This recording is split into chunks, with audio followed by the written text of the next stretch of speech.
Okay, hello and good evening, everyone. We are in our sports studio, and unfortunately, we have to say it at first. We can't get the judges here to the studio because they are very, very exhausted after the first day, and they are preparing for tomorrow. And so we agreed that we do interviews tomorrow or in the next days with them, and then we give it you the interviews to the live stream. So now we want to talk about the first day, and we don't want to talk about the first runs with Neil Ellis, with our expert from Great Britain. Welcome again.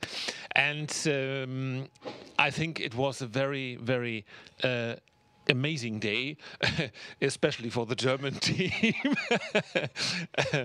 Okay, and we saw a very, very much runs, cool runs, fast runs, and amazing runs, and I think many clean runs in these rounds. What do you think? Yeah, I think you've hit it on the head there. I mean, this was the day for the Germans, for sure. I think I managed to grab Christina Kabay after her medium run, and she said luck was on our side. And I said to her, I think this was more than luck that we saw today from the Germans.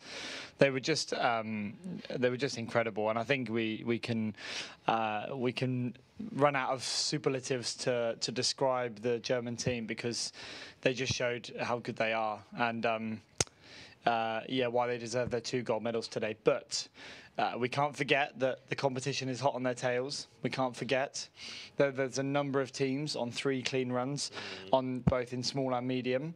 And credit to Anders and credit to Alex for 2 really, really cool courses that showed a lot of clean runs.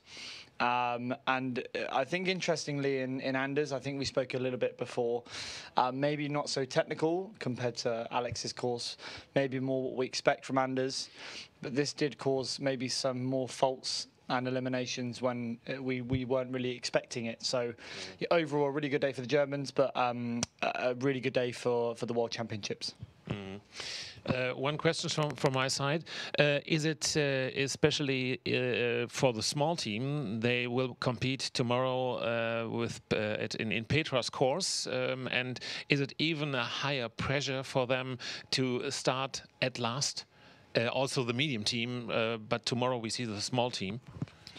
Yeah, I think we only have to look back to, I mean, last year, but years gone by as well, and it's not unusual to see a team, an individual, but a team out of the top 5 making the podium overall.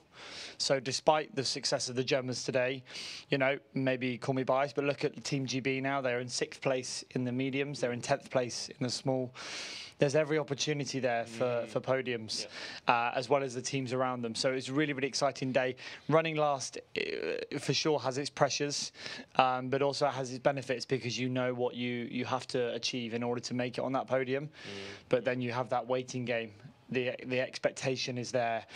You've shown that you're in good form because of your performance in the first round, and I think maybe it will be really good for the small teams that their agility round is tomorrow because they can use the momentum from today and keep it going. They don't have to wait to the weekend in order to try and pick up that podium overall podium.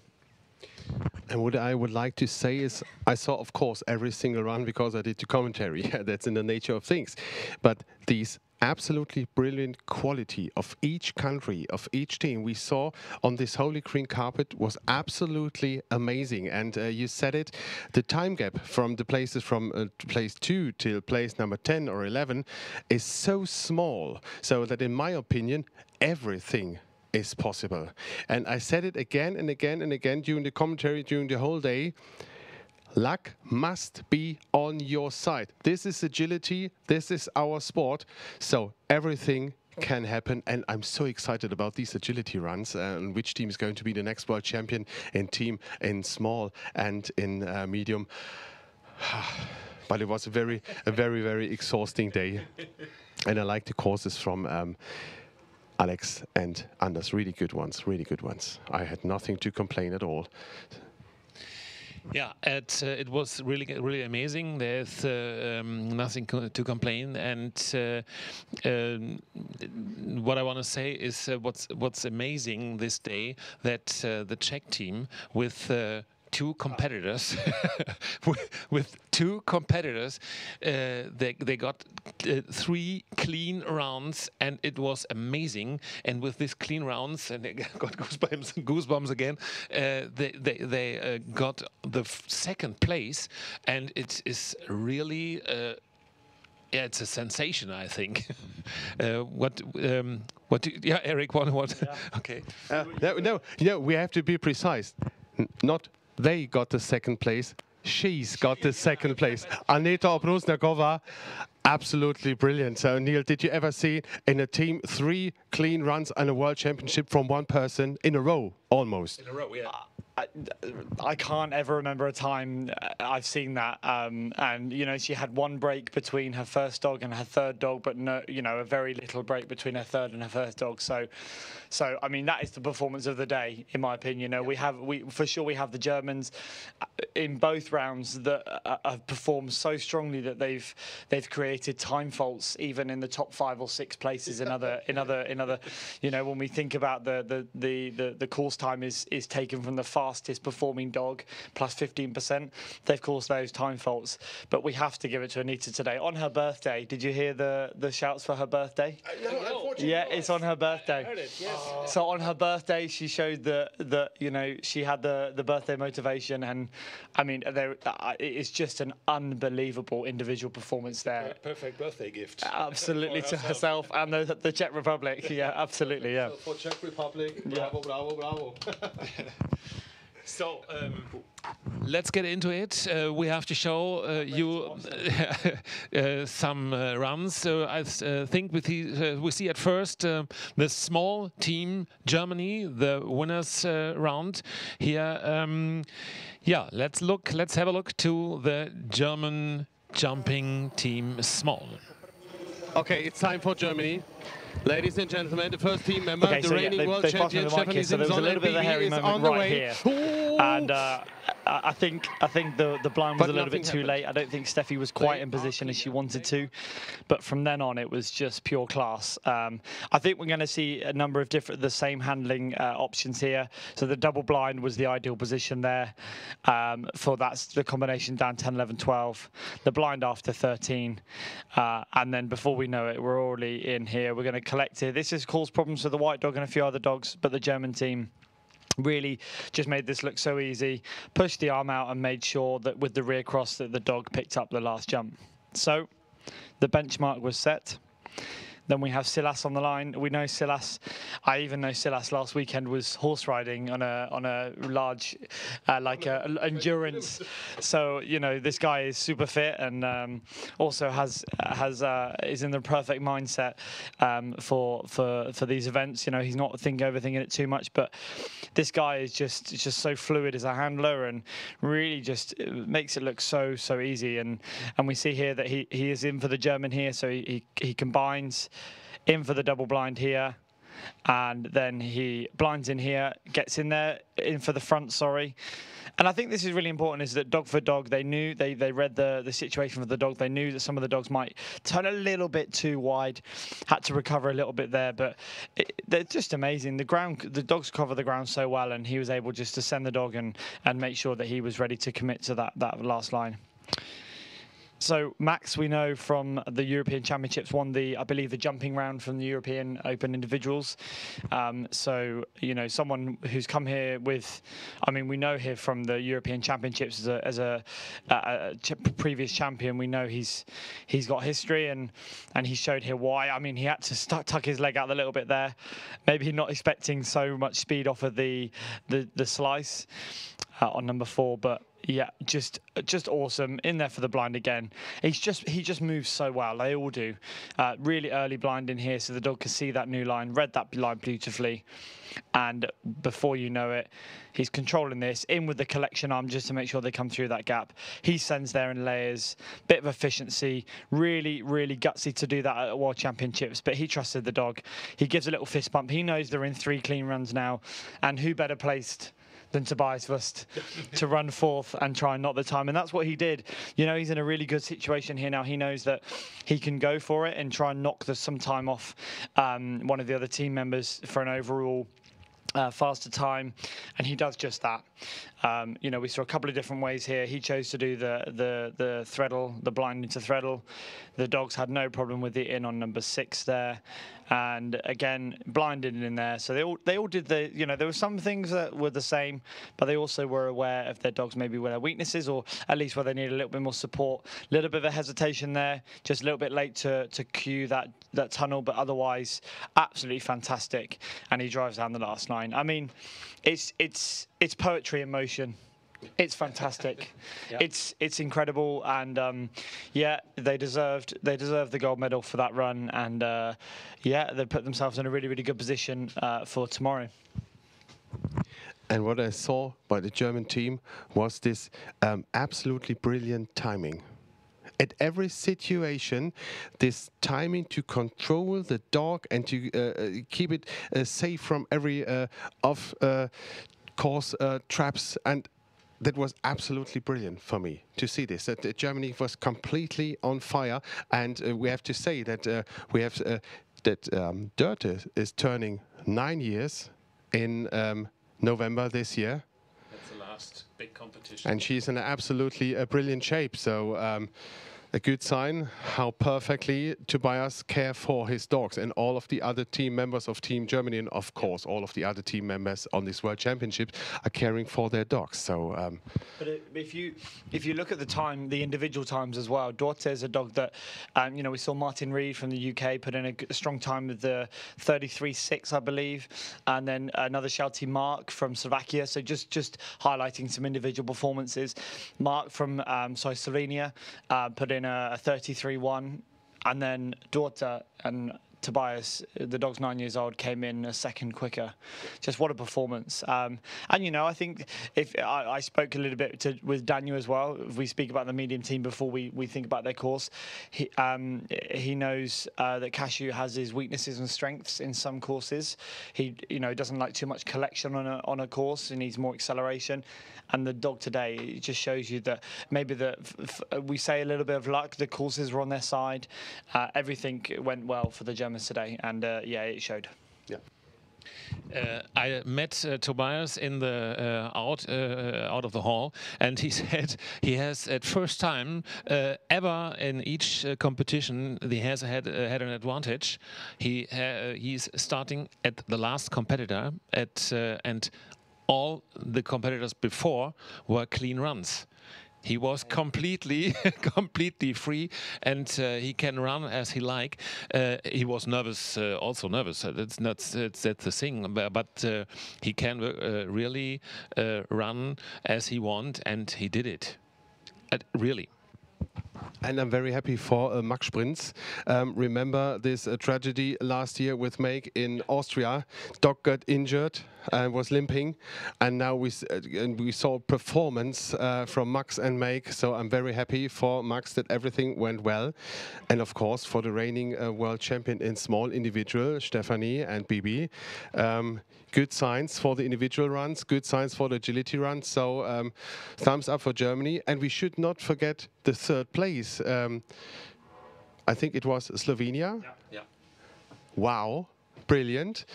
And the second place, Slovakia, Pavel Vakonic, always with 2 clean runs. So again, this quality of this agility we could enjoy today. So brilliant. Yeah, you know, I was talking to a member of Team GB earlier today, and we spoke about how, and it's something that is noted most years, that there's maybe a potential for, you know, 5 cleans and a 5 faults to get you on the podium, on the overall podium. I think this year we'll be pushing to 6 clean runs. And it just shows you the level in which we're going to, and I think if I'm thinking from a judge's perspective, and if I'm thinking about maybe even next year and future years and future judges, really now we need to forget about trying to set something that is crazy too hard, because I think now we need to realise that particularly with Anders' course, the situation in itself will cause the difficulties. They will cause the problems. And so, you know, kudos to, as we said already, but kudos to Alex and Anders today for 2 really, really good courses that I think really opened up this event really well. And we'll speak about Anders now anyway, I believe so. Yeah, really amazing. But now let's have a look to the medium run of Germany. Also, 4 clean rounds. And yeah, let's have a look to the medium jumping team.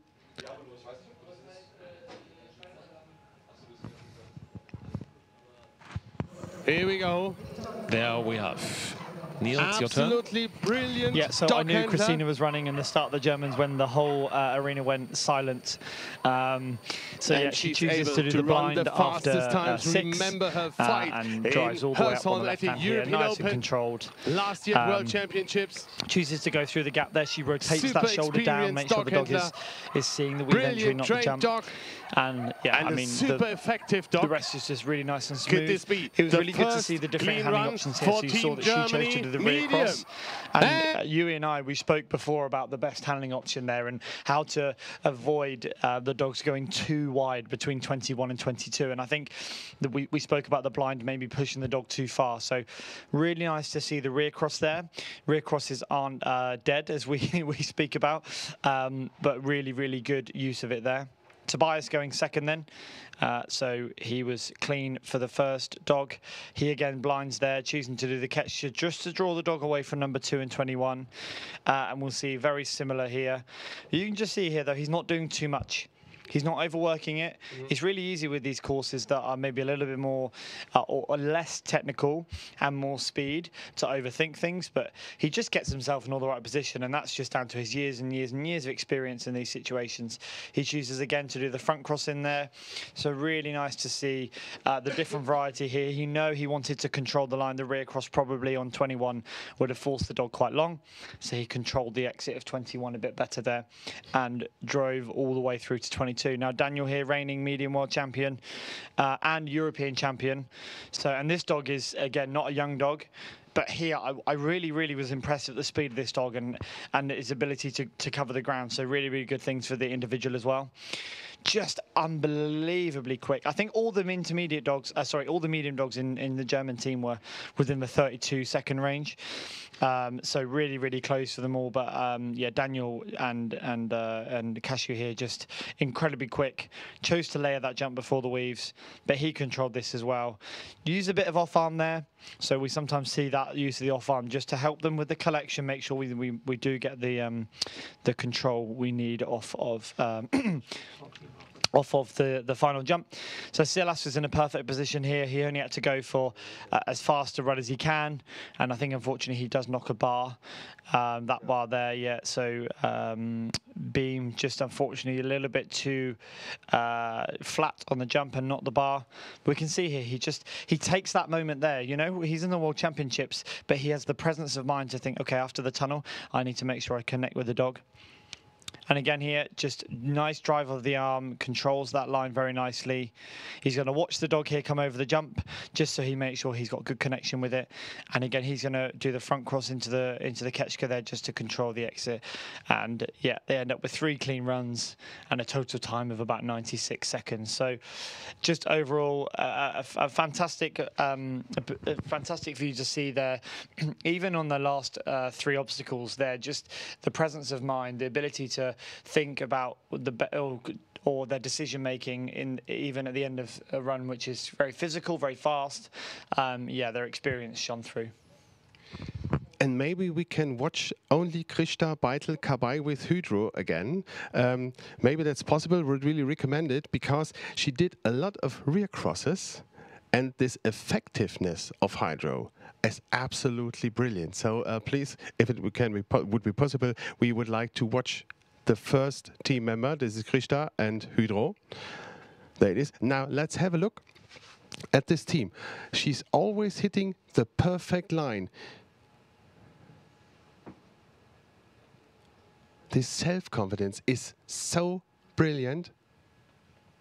And as you said it, she didn't do so much. This self-confidence, going over the shoulder, always the right position.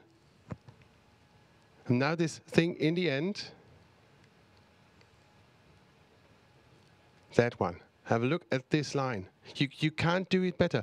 A lot of teams lost a lot of time in this end because of wide turns. And you sat there and said, hey, Hydro, turn right, please. No, of course not. And it's so good. I like it. Yeah. And I think Anders, me and Yui spoke about this during the analysis at the start. You know, we saw a lot of people handle it to layer number 21, so come with 21 in between themselves and the dog to try and slow the dog down slightly, to try and make sure the dog didn't go too wide. But I think the best decision there was that as you're coming out of the tunnel before the wall, if the dog recognises some deceleration, naturally they're going to want to turn back in towards you. And then that means that when you ask for the commitment to the wing on the right, they're already in deceleration, so they're going to collect that bit tighter. And Hydro just showed that how effective that can be, because you know, if you let the dog extend a little bit wider, they're running, not committing to the final obstacle. They're moving into all that dead space, that space we don't want them near. So if we can get some control off that wing, and that's what we saw from Hydro and many other dogs in the medium category, and it just sees that they can commit to that last obstacle really, really fast and help with their overall time. But I think this course from Anders had a big trap. You had to be in focus, and every single second, every hundredth of a second in this course, we saw a lot of refusals, even in this section on the lower right side on the course. I don't remember the numbers. But that was some kind of laissez-faire. No matter go forward, I think it was number 7, 8, and 9. I don't remember it right. And they get refusals on a maybe an easy section of the course. And that's the thing you spoke about with Tobias. He done it easily, but go there, jump there, I'll be with you. And this is the focus for the whole team Germany. They had and they did these clean runs. And someone maybe, some teams get a refusal for, okay, that's an easy one. Oh no, I got a refusal. And that was, I think, some kind of danger of this course from Anders. Yeah, and again, I'll talk about what you and I spoke about, is that looking back at Anders' courses over the recent months, I think there's maybe a little bit less technicality. The lines for the dog are quite obvious, but there's an expectation of the dog to perform that skill, and I think that's really clever. And I think it's really, really great that we have, you know, particularly today, Alex and Anders that complement one another with these differing styles. But if we talk about that section we saw with the backside at the top, even the German, the handlers and the other guys that are in the top 5 or 6, they weren't complacent, like you said. They drove with the left arm. They committed the dog. They asked for the dog for the backside, and just the dogs that had the faults were the handlers that maybe dropped that arm down. They already cued the drive towards the tunnel, and they started moving their body away. And because of the distance, in some cases, because of the speed the dogs came through the tunnel, it meant that the handlers felt rushed to move away. We didn't see that any with the handlers, and the top teams in the 4 or 5 places with those triple clear rounds. We just saw them drive the dog on the line, connect with the dog, make sure the dog understood the wing and the command, and then waited with this collection arm before moving across.